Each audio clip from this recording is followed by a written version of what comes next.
ಎಲ್ಲರಿಗೂ ನಮಸ್ಕಾರ. ಸಬಿ ರುಚಿಗೆ ಸ್ವಾಗತ. ನಾನಿವತ್ತು ಗೋಬಿ ಬಿರಿಯಾನಿ ಮಾಡ್ತಾಯಿದ್ದೀನಿ. ತುಂಬಾ ರುಚಿಯಾಗಿರುತ್ತೆ ಈ ಒಂದು ಬಿರಿಯಾನಿ.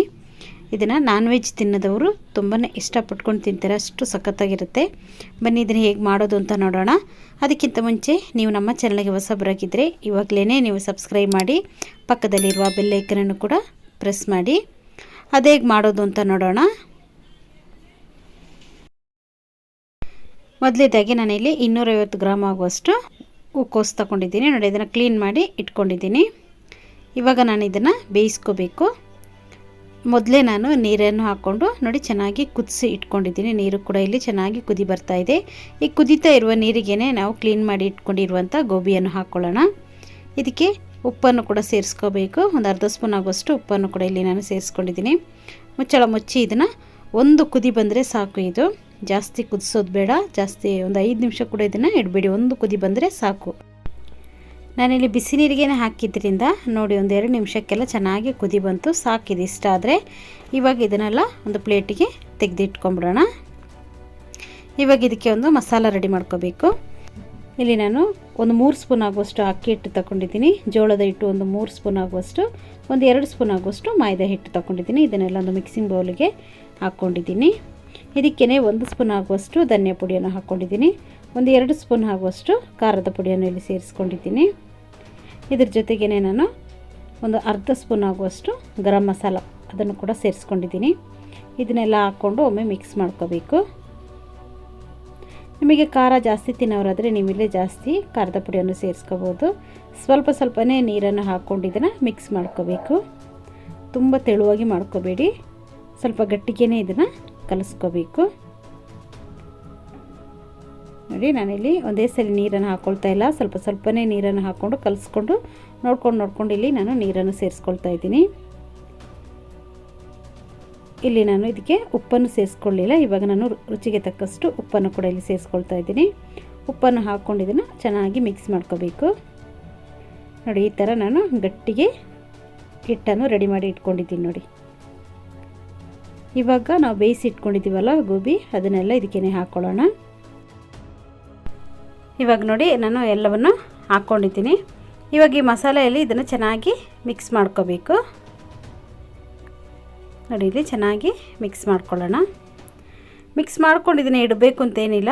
ಚೆನ್ನಾಗಿ ಮಿಕ್ಸ್ ಮಾಡ್ಕೊಂಡ ತಕ್ಷಣವೇ ನೀವು ಇದನ್ನು ಫ್ರೈ ಮಾಡ್ಕೋಬೋದು. ನೋಡಿ, ಇಲ್ಲಿ ಇವಾಗ ಚೆನ್ನಾಗಿ ಮಿಕ್ಸ್ ಆಗಿದೆ. ನೋಡಿ, ಈ ಥರ ಮಿಕ್ಸ್ ಮಾಡಿ ಇಟ್ಕೊಂಡಿದ್ದೀನಿ. ನೋಡಿ,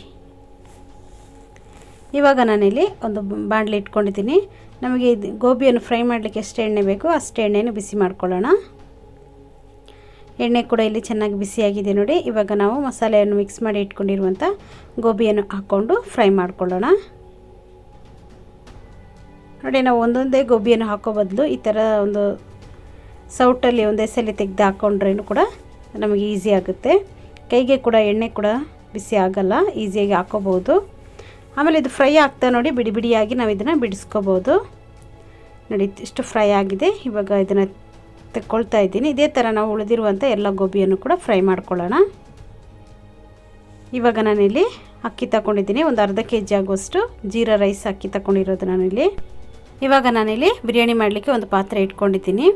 ಅದಕ್ಕೆ ನಾನು ಒಂದು 4 ಟೇಬಲ್ ಸ್ಪೂನ್ ಆಗುವಷ್ಟು ಎಣ್ಣೆಯನ್ನು ಹಾಕ್ಕೊಂಡಿದ್ದೀನಿ. ಇದರ ಜೊತೆಗೇ ಒಂದು 2 ಸ್ಪೂನ್ ಆಗುವಷ್ಟು ತುಪ್ಪವನ್ನು ಕೂಡ ಇಲ್ಲಿ ಸೇರಿಸ್ಕೊಂಡಿದ್ದೀನಿ. ಇದು ಚೆನ್ನಾಗಿ ಬಿಸಿಯಾಗಲಿ. ಇದು ಬಿಸಿಯಾಗಿದೆ. ಒಂದು 10 ಗೋಡಂಬಿಯನ್ನು ಕೂಡ ಇಲ್ಲಿ ನಾನು ಸೇರಿಸ್ಕೊಂಡಿದ್ದೀನಿ. ಇದ್ರ ಜೊತೆಗೇ ಒಂದು ಚಕ್ಕೆ ಪೀಸನ್ನು ಕೂಡ ಹಾಕ್ಕೊಂಡಿದ್ದೀನಿ. 2 ಏಲಕ್ಕಿ ಕೂಡ ಹಾಕ್ಕೊಂಡಿದ್ದೀನಿ. 2 ಪಲಾವಿ ಎಲೆ, ಒಂದು 5 ಲವಂಗ ಹಾಕ್ಕೊಂಡಿದ್ದೀನಿ. ಹಾಕ್ಕೊಂಡಿದ್ದೀನಿ. ಫ್ರೈ ಮಾಡ್ಕೊಳ್ಳೋಣ ಚೆನ್ನಾಗಿ. ಒಂದು 2 ದಪ್ಪದಾದ ಈರುಳ್ಳಿಯನ್ನು ಕೂಡ ನಾನಿಲ್ಲಿ ಕಟ್ ಮಾಡಿ ಹಾಕ್ಕೊಳ್ತಾ ಇದ್ದೀನಿ. ಈರುಳ್ಳಿಯನ್ನು ಚೆನ್ನಾಗಿ ಫ್ರೈ ಮಾಡ್ಕೋಬೇಕು. ಈರುಳ್ಳಿ ಒಳ್ಳೆ ಕಲರ್ ಬರುತ್ತೆ ನೋಡಿ, ಅಷ್ಟರವರೆಗೆ ನಾವು ಇದನ್ನು ಫ್ರೈ ಮಾಡಿಕೊಂಡ್ರೆ ಸಾಕು. ನೋಡಿ, ಇಲ್ಲಿ ಈರುಳ್ಳಿ ಕೂಡ ಕಲರ್ ಸ್ವಲ್ಪ ಚೇಂಜ್ ಆಗಿದೆ. ನೋಡಿ, ಇವಾಗ ನಾನು ಇದಕ್ಕೆ ಒಂದು 2 ಟೇಬಲ್ ಸ್ಪೂನ್ ಆಗುವಷ್ಟು ಶುಂಠಿ ಬೆಳ್ಳುಳ್ಳಿ ಪೇಸ್ಟನ್ನು ಹಾಕ್ಕೊಂಡಿದ್ದೀನಿ.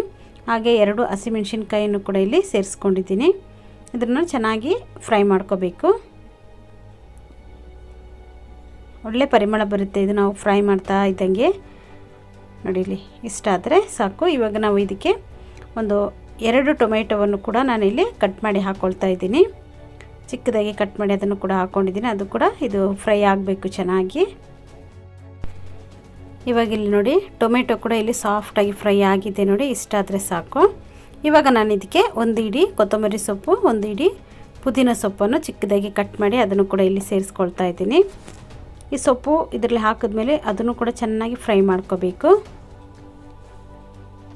ಇವಾಗ ನಾನು ಇದಕ್ಕೆ 150 ml ಆಗುವಷ್ಟು ಮೊಸರನ್ನು ಕೂಡ ಸೇರಿಸ್ಕೊಳ್ತಾ ಇದ್ದೀನಿ. ಮೊಸರನ್ನು ಹಾಕ್ಕೊಂಡು ಇದನ್ನು ಕೂಡ ಚೆನ್ನಾಗಿ ಫ್ರೈ ಮಾಡ್ಕೋಬೇಕು. ಮೊಸರು ಇಲ್ಲಿ ಹುಳಿ ಇರಬಾರ್ದು, ಆ ಥರ ಮೊಸರನ್ನು ನೋಡ್ಕೊಂಡು ನೀವು ತಗೋಬೇಕು.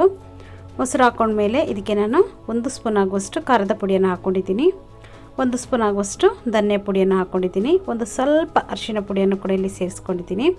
ಇದರ ಜೊತೆಗೇ ಒಂದು 2 ಸ್ಪೂನ್ ಆಗುವಷ್ಟು ಬಿರಿಯಾನಿ ಮಸಾಲ ಪುಡಿಯನ್ನು ಹಾಕ್ಕೊಂಡಿದ್ದೀನಿ. ಹಾಕ್ಕೊಂಡಿದ್ದನ್ನು ಚೆನ್ನಾಗಿ ಫ್ರೈ ಮಾಡ್ಕೋಬೇಕು. ಪುಡಿಯನ್ನು ಹಾಕೊಳ್ಳುವಾಗ ನೀವು ಉರಿಯನ್ನು ಸಿಮ್ಮಲ್ಲಿ ಇಟ್ಕೊಂಡು ಮಾಡ್ಕೊಳ್ಳಿ, ಆವಾಗ ನಮಗೆ ಇದು ಸೀದೋಗಲ್ಲ. ಇವಾಗ ನಾನು ಇದಕ್ಕೆ ಇದೇ ಬೌಲಲ್ಲಿ ನಾನು ಅಕ್ಕಿಯನ್ನು ತಗೊಂಡಿದ್ದೀನಲ್ಲ, ಅದೇ ಬೌಲಲ್ಲಿ ನಾನು 2 ಬೌಲ್ ಆಗುವಷ್ಟು ನೀರನ್ನು ಕೂಡ ಇಲ್ಲಿ ಸೇರಿಸ್ಕೊಂಡಿದ್ದೀನಿ. ರುಚಿಗೆ ತಕ್ಕಷ್ಟು ಉಪ್ಪನ್ನು ಕೂಡ ಇಲ್ಲಿ ಹಾಕ್ಕೊಳ್ಳೋಣ. ಹಾಕ್ಕೊಂಡೊಮ್ಮೆ ಚೆನ್ನಾಗಿ ಮಿಕ್ಸ್ ಮಾಡ್ಕೋಬೇಕು. ಇವಾಗ ಇದನ್ನು ಮುಚ್ಚಳ ಮುಚ್ಚಿ ನೀರು ಚೆನ್ನಾಗಿ ಕುದಿ ಬರಲಿ, ಮುಚ್ಚಳ ಮುಚ್ಚಿ ಇಟ್ಬಿಡೋಣ.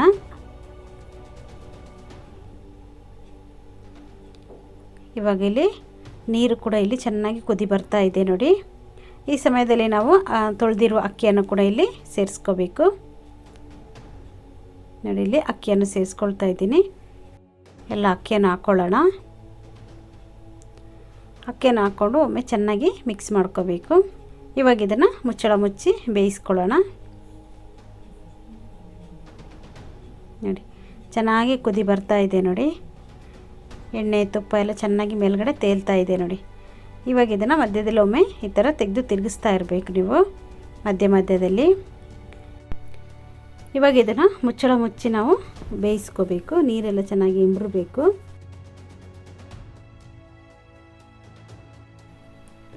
ಇವಾಗ ನೋಡಿ ಇದು ನೀರೆಲ್ಲ ಚೆನ್ನಾಗಿ ಇಂಬ್ರಿದೆ ನೋಡಿ.